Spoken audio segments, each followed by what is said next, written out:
What's going on, guys? This is Flop this year, and I'm bringing you my NHL 2011 playoff bracket. Playing over some NHL 3-on-3 gameplay. Hope you enjoy it. And yeah, so right here I'm just changing my view settings. I'm facing third people, so it should be a good game. And here we go. So in the East we have number 1 ranked Washington, number 8 New York. Here can either be very offensive games or pretty defensive ones. Both of them have Washington's adapted that new style and have really done good. With Ovechkin starting to heat up, I'm saying Washington's going to take this one, but in 6 games. Next up in the East, we have the slumping Philadelphia Flyers versus the Ryan Miller-less Buffalo Sabres.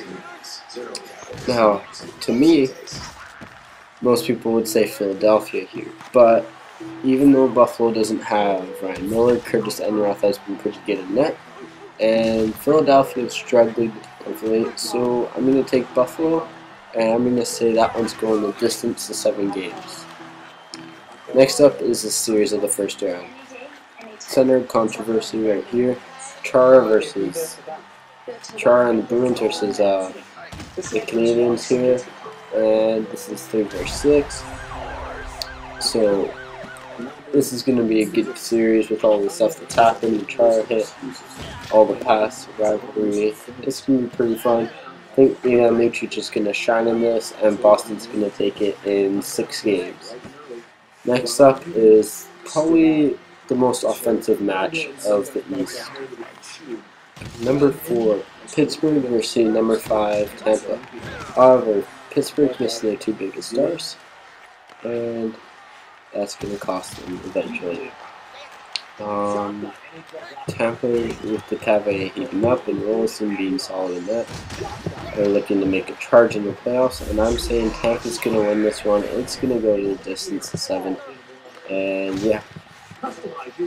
So in the East semifinals, we're going to have Washington versus Buffalo, and Boston versus Tampa.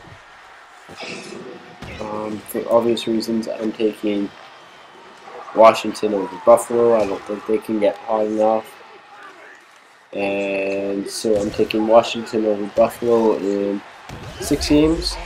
And then the other one, Boston versus Tampa, I'm going to say Boston in 7. And in the finals, Washington-Boston, I'm saying Washington takes it in 6 games again. Washington's got pretty good goaltending, they can switch it up, and yeah. So Washington wins your East, and here's your West. We have Vancouver-Chicago. I'm a Vancouver fan, and Blackhawks, 3rd straight year. Things are going to change. Vancouver's winning this in 5. San Jose, LA. San Jose is going to break their slump right here, right now, and they're going to take this series in 6 in the Battle of California. Next up, Detroit, Phoenix. I might get to watch a game or 2. This is a tough one here. Most people will take Detroit, but I'm going to say Phoenix in 7. They're going to break their first round curse.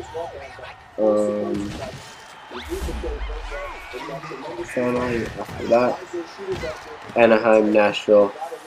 Probably my favorite round. This is going to be my favorite round of the first round matchup of 2 very hot teams.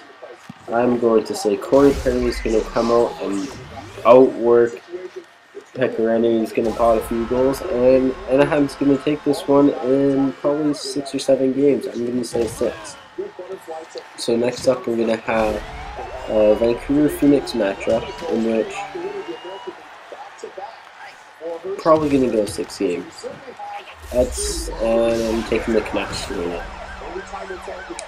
Next up, we have San Jose, Anaheim. I think San Jose is going to have their curse again, and Anaheim's going to heat up.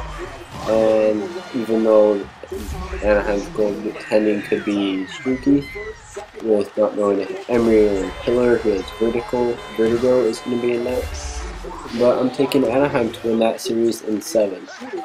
So now we have a Canucks-Ducks final. Kind of rhymes, kind of funny. Vancouver's going to heat up, take this one in 5 games over Anaheim. Sets up a Vancouver-Washington 1 vs 1 seed final, in which you are going to see the Vancouver Canucks and Washington Capitals duke it out. It's going to be back-to-back, offensive, defensive. Both teams can play both styles. And I'm definitely going to say right here, right now, right in front of this, that Canucks are winning the Stanley Cup on Game 6 in Washington. That is my playoff bracket. So players that will make it happen are Michael Samuelson and Roberto Luongo for my favorite team. Anyways, on to the NHL 3-on-3. For the NHL 3-on-3, I'm using Zetterberg, Taves, Datsu, not in that order, but you get the point, and doing pretty good here. Have some nice goals. Just got spawn trap. The team has 3. So little tips and tricks are, when you're facing a team of 3, pass it lots of movement. Use little people. They can hit too. You know, those little short guys can hit and they can skate. Especially when they're using 3 strong guys, you can skate circles normally. So yeah. Let's see. Also, use your power-ups wisely, like here. That was a 6 Spinorama goal. Do say so myself. Yeah. Just try to keep the puck away from them. You'll see me dive lots this game. That's because it's the easiest way to protect the puck away from them. And yeah. Also, big goalies, don't be afraid to shoot like I did there. They're pretty much Swiss cheese, unless you hit them square. They're pretty bad. The power up I tend not to go for. You go forehand backhand. Simple move, gets the goalie out. And yeah. Try to avoid hits because power ups can be pretty lethal pretty quickly. And try to avoid being trapped like I was there. Also, if they have a 2 power up thing, just avoid it. So when I play NHL 3-on-3, I crank up music, and yeah, so I'll put my playlist for it in the description. And if you guys want to see more of this, comment, favorite, sub, I don't know, whatever you want. It's cool. So you can also try to hit your goalie lots like they did there. And nice little forehand backhand for the win. So 10-7 over a team of 3. And 3 stars, Zetterberg with 3 goals, 6 assists, Datsuk I think, and yeah, there we go. Peace.